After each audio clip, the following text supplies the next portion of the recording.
Halo, jumpa lagi di CFA Channel, saluran YouTube nomor 1 auditor internal pemerintah Indonesia. Video ini adalah video ke-9 dari proyek CFA Progressive Learning Series, yaitu Risk Management. Pada video kali ini kita akan membahas pertanyaan penting bagi semua orang. Dibutuhkan biaya yang sangat besar untuk membangun sistem manajemen risiko yang efektif. Oleh sebab itu, pertanyaan ini sangat penting sekali. Mengapa manajemen risiko itu penting? Karena jika tidak penting, maka semua pengorbanan, waktu, biaya, tenaga akan terbuang sia-sia. Nah, mengapa saya membuat channel YouTube ini? Dan video-video pertama yang saya buat, saya khususkan membahas seputar manajemen risiko. Mengapa saya mendedikasikan diri saya untuk menyebarluaskan pengetahuan, wawasan, dan keterampilan mengenai manajemen risiko ini? Mengapa saya melakukan semuanya ini? Itu karena saya memandang bahwa manajemen risiko itu sangat penting. Bukan hanya bagi pihak manajemen, tetapi juga bagi para auditor internalnya, yaitu aparat pengawas internal pemerintah, khususnya di pemerintah daerah. Selain itu, dalam rangka mewujudkan misi dari channel ini, yaitu menciptakan auditor internal pemerintah sebagai konsultan yang profesional dan katalis yang kompeten, dalam rangka mewujudkan tata kelola dan pengendalian yang efektif. Maka, pemahaman atas teori dan praktik manajemen risiko merupakan prasyarat utama. Oleh sebab itulah kita harus memahaminya secara optimal. Jadi sekali lagi, mengapa manajemen risiko itu penting? Nah, jika kita melihat kembali definisi risiko, tolong jangan bosan-bosan ya kalau saya terus mengulang-ulang menyampaikan definisi mengenai risiko ini. Saya hanya menggunakan definisi yang sederhana saja. Risiko adalah ketidakpastian yang penting. Sehingga alasan utama mengapa manajemen risiko itu penting adalah karena kita sedang mengurusi atau menangani hal-hal penting tersebut. Risiko adalah ketidakpastian yang penting karena dapat berdampak pada sasaran-sasaran kita. Sasaran-sasaran itu penting, dan lebih penting lagi bahwa kita harus berhasil mencapai sasaran-sasaran itu. Entah itu sasaran di level operasional, misalnya sasaran program, kegiatan, atau subkegiatan di perangkat daerah, atau sasaran di level strategik, sasaran perangkat daerah, sasaran kepala daerah, gubernur, bupati, wali kota, atau bahkan sasaran nasional.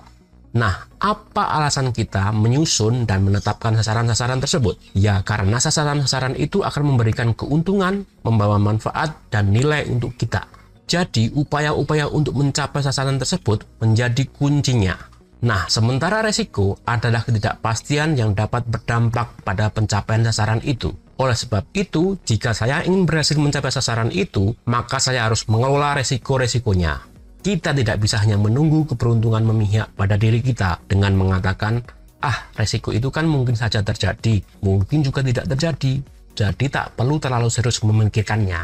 Lalu kita hanya duduk-duduk santai, berdiam diri, atau hanya berdoa mengharapkan semuanya akan baik-baik saja. Nah, apakah semua akan baik-baik saja? Tidak. Hal-hal yang buruk juga bisa terjadi. Nah, jika kita menganggap sasaran-sasaran itu memang sungguh penting, maka kita akan mengerahkan seluruh daya upaya untuk memastikan bahwa kita akan berhasil mencapai sasaran itu. Dan salah satunya adalah dengan memikirkan jauh ke depan ketidakpastian apa saja yang dapat mempengaruhi kita. Kemudian bersikap proaktif untuk menangani ketidakpastian itu. Artinya, memberikan kesempatan terbaik kita untuk dapat mencapai sasaran-sasaran itu secara lebih efektif. Oleh sebab itulah, manajemen risiko itu menjadi penting.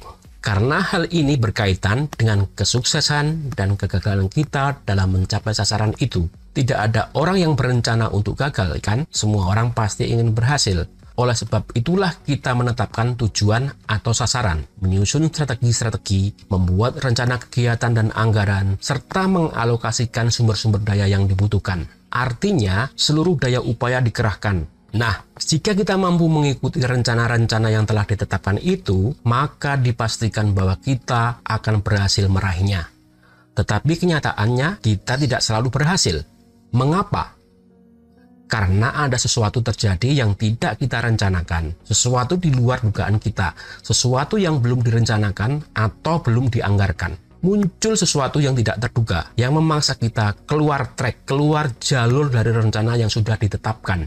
Dan bila hal itu benar terjadi, maka dapat menghalangi kita untuk mencapai sasaran-sasaran kita, menghambat keberhasilan kita. Nah, hal-hal apakah yang memaksa kita keluar dari jalur yang sudah ditetapkan? Nah, itulah resiko. Resiko adalah ketidakpastian yang tidak kita perkirakan sebelumnya, yang tidak ada dalam standar perencanaan kita.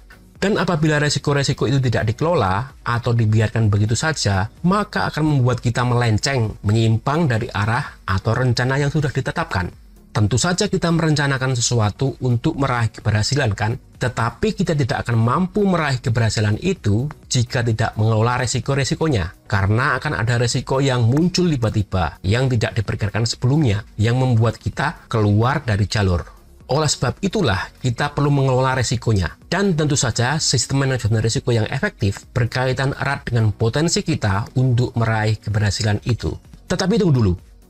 Mungkin saja ada orang berkata begini, buktinya selama ini kami tidak pernah menerapkan manajemen risiko kok, tetapi rencana-rencana yang kami tetapkan tetap berhasil dicapai tuh. Bagaimana? Nah, kemungkinan itu hanya faktor keberuntungan saja, atau mungkin pegawai-pegawainya memang sangat jenius dan cerdas dalam menanganinya, atau mungkin itu hanya pencitraan saja. Pencapaian-pencapaian sasaran kinerja tersebut hanyalah angka-angka statistik atau penilaian di atas kertas belaka, sekedar formalitas yang tidak menggambarkan realitas sebenarnya. Tapi itu soal lain. Nah, memang sebenarnya ada juga orang-orang yang sering atau terbiasa mengelola resiko secara intuitif. Artinya, tidak melibatkan suatu proses formal yang disebut manajemen risiko ini. Mereka tidak dijuluki sebagai seorang manajer risiko. Tetapi begini, perhatikan baik-baik ya. Misalnya, ketika Anda menyeberang jalan raya, apakah Anda memejamkan mata, lalu asal menyeberang begitu saja? Tidak kan? Anda tetap akan menengok kanan, kiri, melihat lampu lalu lintasnya masih hijau atau sudah merah. Anda melihat apakah masih ada kendaraan yang melaju. Jika sudah sepi dan aman, baru Anda menyeberang. Artinya, secara alami setiap orang mengelola resiko. Bahkan orang yang mengatakan bahwa dirinya tidak pernah mengelola resiko, tanpa sadar sebenarnya sedang mengelolanya. Nah, jika Anda lebih kritis, mungkin Anda akan berkata begini, adakah bukti bahwa organisasi yang telah menerapkan manajemen risiko atau mempunyai budaya manajemen risiko yang kuat itu akan selalu lebih sukses dibandingkan dengan organisasi yang tidak menerapkannya?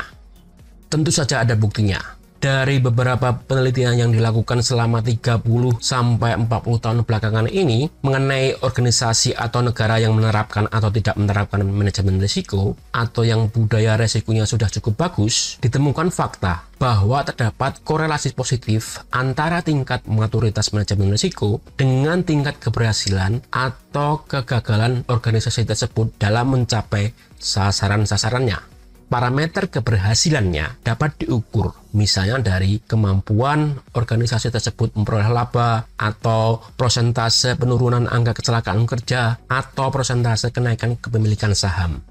Semua ini memiliki korelasi langsung antara tingkat maturitas manajemen risiko dan tingkat keberhasilan mereka mencapai sasaran-sasaran yang ditetapkan. Demikian juga sebaliknya, maturitas manajemen risiko yang rendah berkorelasi dengan tingkat kegagalan mereka dalam mencapai sasaran-sasaran itu.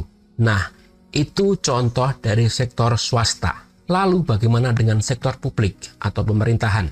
Terkait penerapan manajemen risiko di sektor publik, khususnya di pemerintah daerah di Indonesia, menurut saya masih jauh panggang dari api.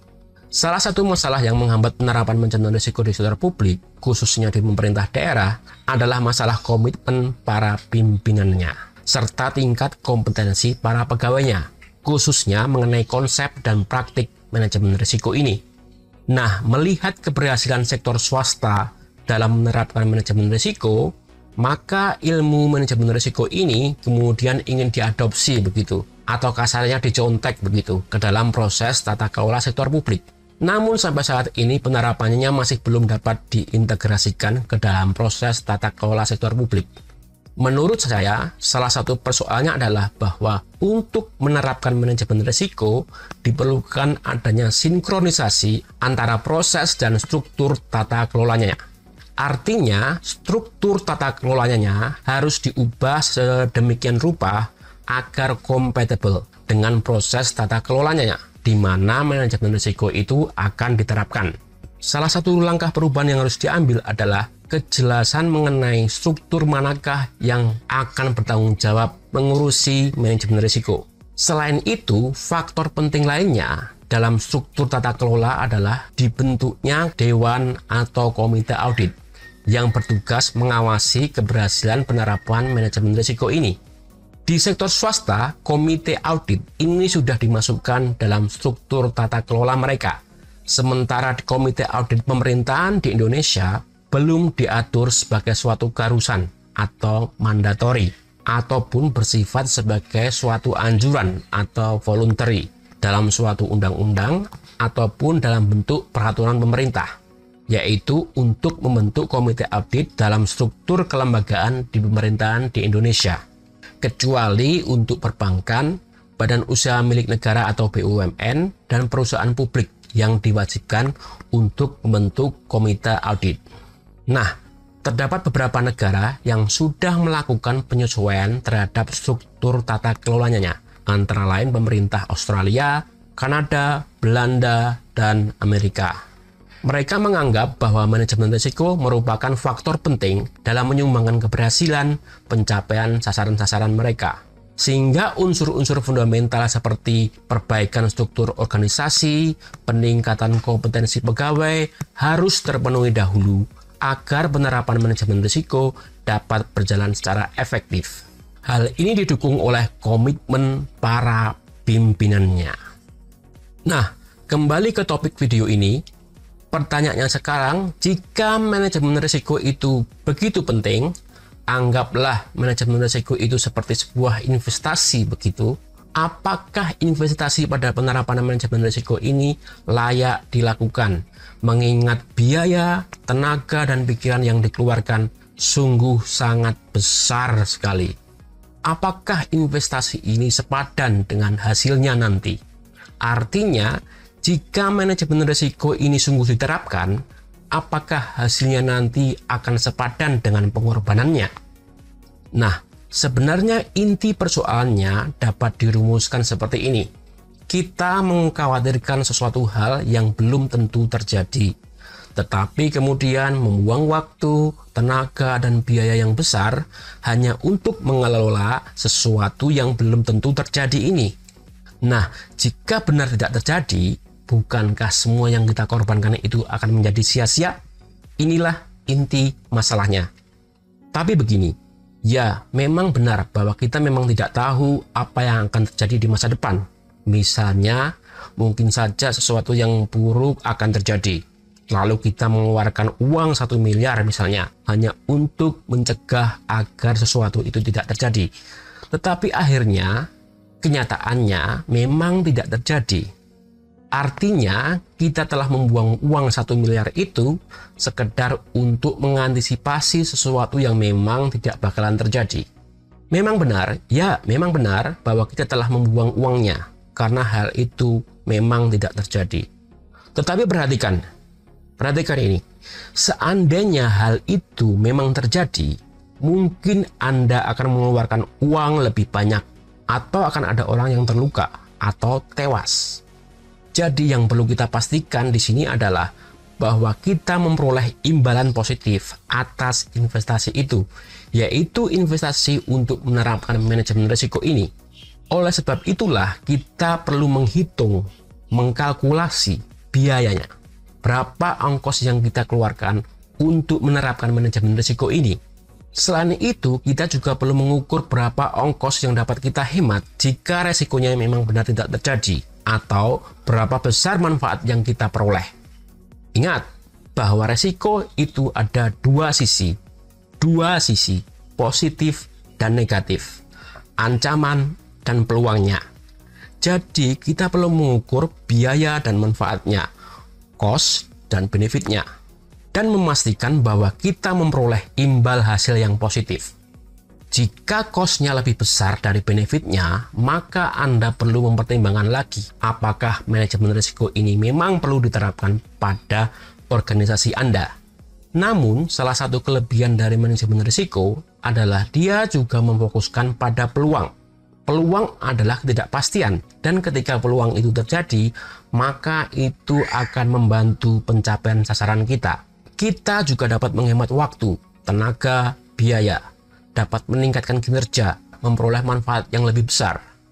Nah, hal penting lainnya yang harus dipikirkan di sini, terutama oleh pihak manajemen dalam organisasi, adalah mereka perlu memastikan bahwa mereka telah bersikap proaktif untuk membuat segalanya menjadi lebih baik. Misalnya, jika ada orang lain mengetahui 5 cara ampuh untuk menghemat anggaran mereka, sementara saya belum tahu caranya sama sekali, itu menjadi berisiko. Sehingga saya perlu tahu caranya juga dengan belajar dari diri orang lain, sehingga saya juga bisa berhasil untuk menghemat anggaran saya. Inilah fungsi dari manajemen risiko, yaitu untuk memperoleh manfaat darinya.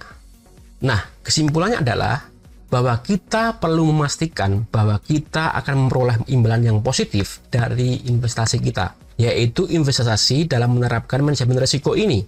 Tapi perlu diingat juga bahwa penerapan manajemen risiko itu membutuhkan biaya yang sangat besar. Anda perlu memastikan bahwa manfaatnya harus lebih besar dari biayanya. Oke? Artinya, Anda tidak mengeluarkan biaya miliaran rupiah hanya untuk menyelamatkan jutaan rupiah, tetapi Anda mengeluarkan biaya jutaan rupiah untuk menyelamatkan miliaran rupiah. Oleh sebab itulah, Anda harus menghitung cost dan benefitnya, karena manajemen risiko jika tidak diterapkan dengan benar, justru dapat menjadi bumerang, bisa membuang waktu, tenaga, dan biaya dengan sia-sia. Ilmu manajemen risiko itu ibarat pedang bermata dua. Jika Anda adalah kesatria yang ahli dalam menggunakan pedang itu, maka Anda akan selamat dan berhasil dalam pertempuran apapun. Tetapi jika tidak, justru pedang itu bisa melukai diri Anda sendiri. Oleh sebab itulah, Anda harus belajar dengan sungguh-sungguh sehingga dapat menerapkan manajemen risiko secara efektif dan efisien. Menjadi satria yang profesional dan kompeten di bidang manajemen risiko. Oke, cukup sampai di sini dulu video kita kali ini. Sampai jumpa di video berikutnya. Jangan lupa klik like, subscribe, dan bunyikan loncengnya. Jayalah terus auditor internal pemerintah Indonesia. Salam Prokom.